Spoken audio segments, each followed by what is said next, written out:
오늘은 큰 소리 없는 이야기 하나를 들려드리겠습니다. 빠르지 않습니다. 자극적이지도 않습니다. 하지만 끝까지 들으시면 조용히 마음에 남는 이야기가 될 겁니다. 편하게 들으세요. 저작거리는 늘 소란스러웠다. 사람들은 모여 있었지만 그 안에는 아무도 보지 않는 아이가 하나 있었다. 아이의 자리는 늘 같았다. 생선 좌판 뒤 사람들의 발길이 잘 닿지 않는 그늘진 틈. 아이는 서 있지 않았다. 서 있을 힘도 서 있을 이유도 없었기 때문이다. 쪼그려 앉아 무릎을 끌어안은 채 사람들의 발만 바라보고 있었다. 발은 많았지만 아이에게 향하는 것은 하나도 없었다. 누군가 지나가며 말했다. 저런 건 왜 아직도 살아있지? 또 다른 누군가는 웃으며 말했다. 똥개 하나 더 늘었네. 그 말이 들릴 때마다 아이의 어깨는 조금씩 더 움츠러들었다.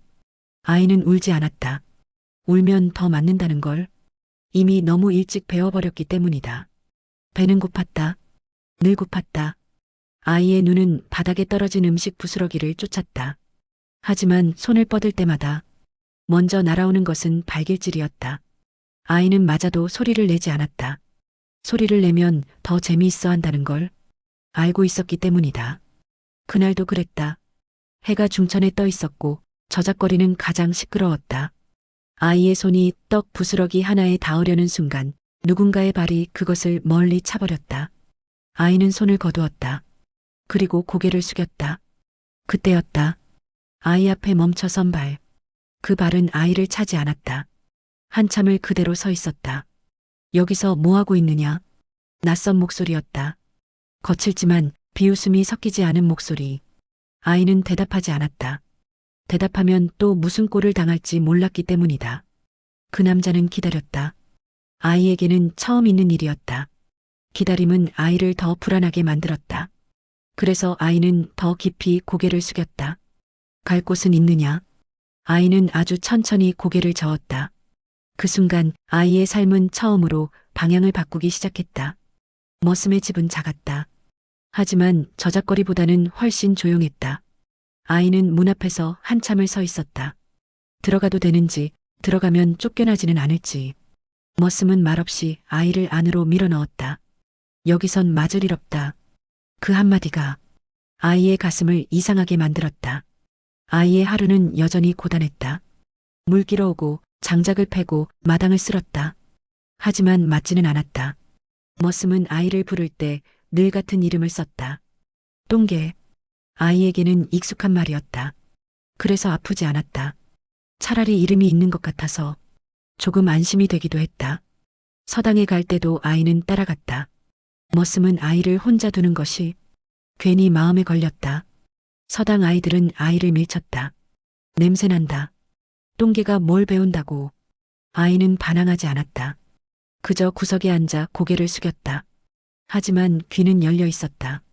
글 읽는 소리, 훈장의 숨소리, 먹을 갈 때 나는 사각거림까지 모두 아이의 머릿속에 남았다. 밤이 되면 아이는 마당에 앉아 손가락으로 흙바닥에 글자를 썼다. 틀리면 지웠다. 다시 썼다. 아무도 보지 않아도 아이에게 배움은 살아남기 위한 마지막 끈 같았다. 머슴은 그것을 몰랐다. 그저 아이가 말없이 착하다고만 생각했다. 그러던 어느 날 서당에서 일이 벌어졌다. 훈장이 물었다. 아주 간단한 질문이었다. 서당 아이들은 서로 눈치를 보며 고개를 숙였다. 그때 구석에서 작은 목소리가 들렸다. 정답은 그게 아닙니다. 모두가 고개를 돌렸다. 똥개라 불리던 아이였다. 서당 안이 얼어붙었다. 웃음이 터질 듯 말 듯한 침묵. 훈장은 아이를 바라보았다. 한참을 다시 말해보거라. 아이는 떨리는 목소리로 끝까지 답을 말했다. 정확했다. 훈장의 눈이 달라졌다. 그날 이후 아이를 바라보는 시선이 달라졌다. 그리고 아이의 과거를 아는 사람이 서당 문 앞에 나타났다. 아이의 삶은 다시 한번 흔들리기 시작했다. 서당 문 앞에 서 있던 사람은 아이를 오래 바라보지 않았다. 그는 고개를 숙였고 아이를 부르지 않았다. 하지만 아이는 알았다. 자신을 보러 온 사람이라는 것을. 그날 이후 아이의 주변이 달라졌다. 훈장은 아이를 부르지 않았고 머슴은 괜히 아이를 더 살폈다. 아이는 이유를 묻지 않았다. 묻지 않는 것이 지금까지 살아온 방식이었기 때문이다. 밤이 되자 아이는 처음으로 꿈을 꾸었다. 자신을 안고 울던 얼굴. 하지만 얼굴은 기억나지 않았다. 다음 날 머슴이 아이에게 물었다. 예전에 이름이 있었느냐? 아이는 고개를 저었다. 하지만 가슴 어딘가가 이상하게 아려왔다.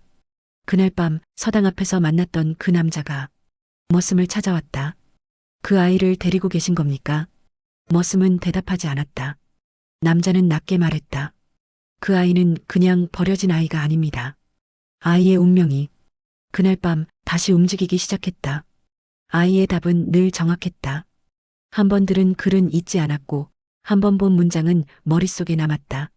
서당 아이들은 불편해졌다. 똥개라 부르던 아이가 자신들보다 앞서가고 있었기 때문이다. 훈장은 아이를 시험했다. 일부러 어려운 글을 던졌다. 아이는 잠시 생각한 뒤 또박또박 읽어내려갔다. 그날 이후 훈장은 아이를 혼자 불렀다. 그리고 물었다. 누가 너를 가르쳤느냐? 아이는 고개를 저었다. 아무도요.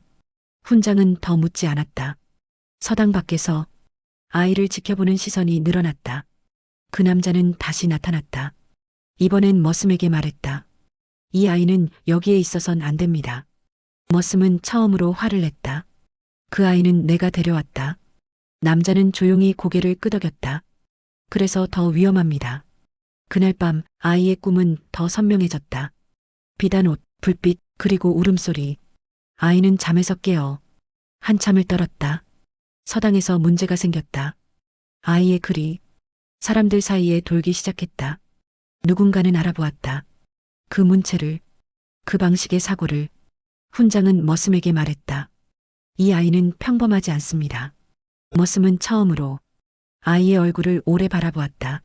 아이의 눈에는 저작거리에서 보았던 그 체념이 없었다. 대신 깊은 생각이 자리 잡고 있었다. 머슴은 그날 밤 아이에게 말했다. 내가 어디서 왔든 여긴 내 자리다. 하지만 이미 세상은 아이를 알아보기 시작했다. 그 남자는 결국 모든 것을 말했다. 아이의 출생, 그날 밤의 혼란, 그리고 아이를 숨길 수밖에 없었던 이유까지. 아이는 조용히 들었다. 놀라지도 울지도 않았다. 이야기는 낯설었지만 이상하게 마음 깊은 곳에서 맞아떨어졌다. 그래서 알았다. 자신이 왜 이렇게까지 살아남았는지, 왜 글자가 머릿속에 남았는지, 왜 세상이 자꾸 자신을 부르는지. 머슴은 말없이 아이를 바라보았다. 아이의 과거가 자신의 손을 떠나고 있다는 걸 그제야 느꼈다. 아이에게 선택이 주어졌다. 돌아갈 자리, 원래 있어야 할 이름, 원래 누려야 할 삶. 사람들은 그것을 축복이라 불렀다. 하지만 아이는 쉽게 대답하지 않았다. 그날 밤 아이는 마당에 앉아 머슴이 패놓은 장작을 바라보았다. 자신을 데려온 날 아무 말 없이 밥을 내주던 손, 맞지 않아도 되는 하루를 처음 알게 해준 사람. 아이에게 세상은 그 사람이었다. 아이는 말했다. 제가 여기서 배운 게 있습니다. 그리고 고개를 숙였다. 아이는 떠났다. 하지만 도망치듯 떠나지 않았다. 머슴은 배웅하지 않았다. 괜히 울 것 같았기 때문이다. 아이는 마지막으로 말했다. 제가 어디에 있든 당신은 제 사람입니다. 그 말 한마디로 머슴의 평생이 위로받았다. 세월이 흘렀다. 사람들은 아이의 이름을 알게 되었고 그 아이가 남긴 글을 읽었다. 하지만 아무도 몰랐다. 그 사람이 저작거리의 똥개였다는 것을. 머슴은 여전히 그 자리에 있었다. 아이를 처음 데려왔던 그 마당. 그리고 가끔 혼잣말처럼 말했다. 사람은 태어나는 게 아니라 함께 견디며 만들어지는 거다. 오늘 이야기는 여기까지입니다.